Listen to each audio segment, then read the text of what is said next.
خب دوستان ارجمند ما میگذاریم اکنون به بازی دیگر به کشور دیگر به انگلیس میگذاریم که اونجا بازی های جام انگلیس برگزار شدند. مرحله سوم که امروز میگیرد به مرحله 1/32 نهایی.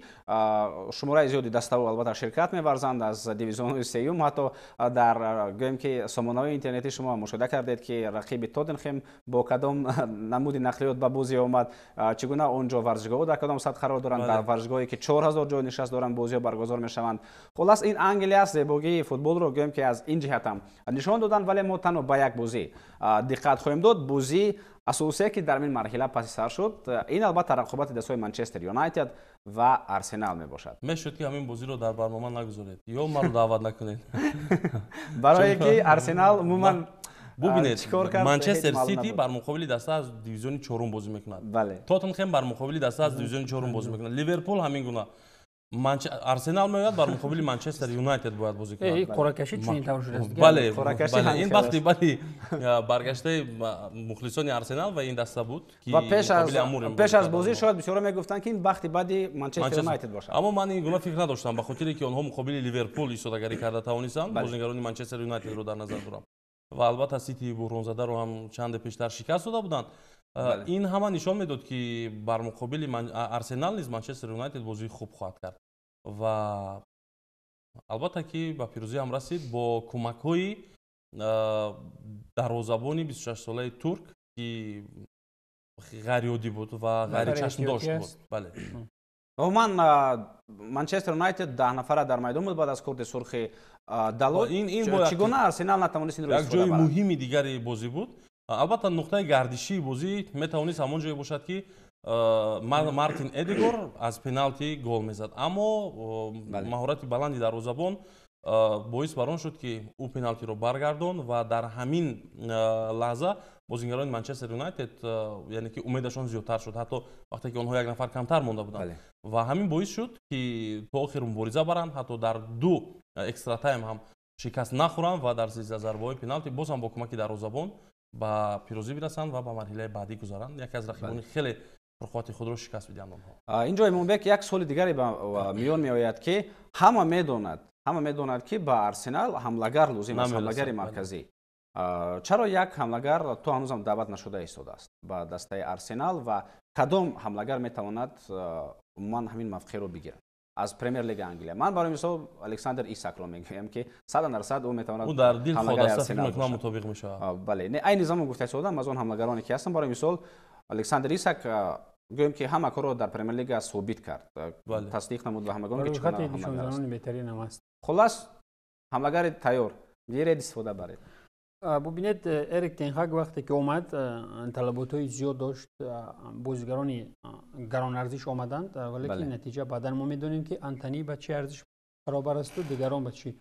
بسیارشان خوب هستند در کرسی احتیاطی تا آمدن آماریم البته وضع کمتر دیگرگون شده است. به فکر من ارسنال در قیاس با اریک تن هاگ جایزه وقت آخر عموما نمیگیرد و ممکن از به نظر من ممکن از لحاظ پرداخت نشدن حساب گرفتن جایزه ممکن رهبریت هم آنقدر در پول مصرف کردن در خریداری حمله‌ور اینقدر سختی میکند به قول و مالک ارسنال هم استن کراینک هم یکی از آن مالکانی است که به مثال خودی تاتنهام پول مصرف کنی رو آنقدر زیاد نقص نمیبیند و در فوتبال معاصر ببینید اگر کی مصرف نکنی و خرج نکنی سرمایه گذاری نکنی نتیجه هم به دست نمیاد. اونجا البته وقتی که مصرف میکنی و اون رو چطور استفاده میبری اونجا البته کار مربی است. یعنی برای اریک تن هاگ کلی چیز رو فرام آوردن ولی که نتوانست، این البته مشکلی دیگر.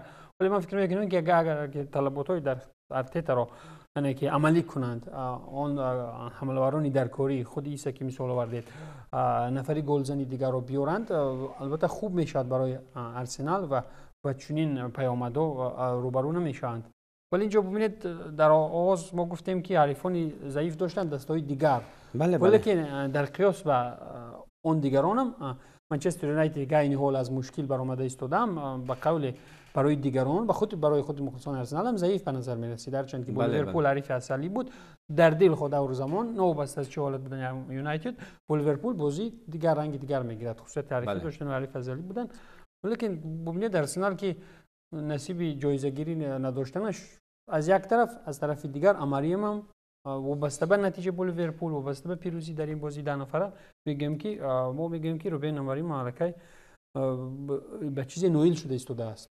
بله، یعنی اگر دو بازی اخیر رو ما قیاس کنیم، مشاهده کنیم، بله، او توانست دو بازی اخیر بر مقابل لیورپول چگونه توانست بازی خیلی خوب رو نشان بدهد منچستر یونایتد. اینجا چند سبب دارد و باز البته یکی از سبب‌های اساسی فکر میکنم که بازیگران منچستر یونایتد خود رو بیشتر یعنی که زحمت میدهند در میدان بازی میکنند همین است که الکی روی خط بازیگران معین معلوم شد که اموریم کیها رو از دست میخواد جواب بدهد. حتی مارکوس رشفورد که یک زمان با قول بازیگر خوبترین بله بهترین منچستر یونایتد بود او رو میخواد جواب بدهد و در خطر او دیگران رو حتی کازیمیرو و چند بازیگران دیگر بله همین چیز فکر میکنم سبب اساسی است که بازیگران کمی هم باشد بدور میشوند و بازی خوبتر میکنند.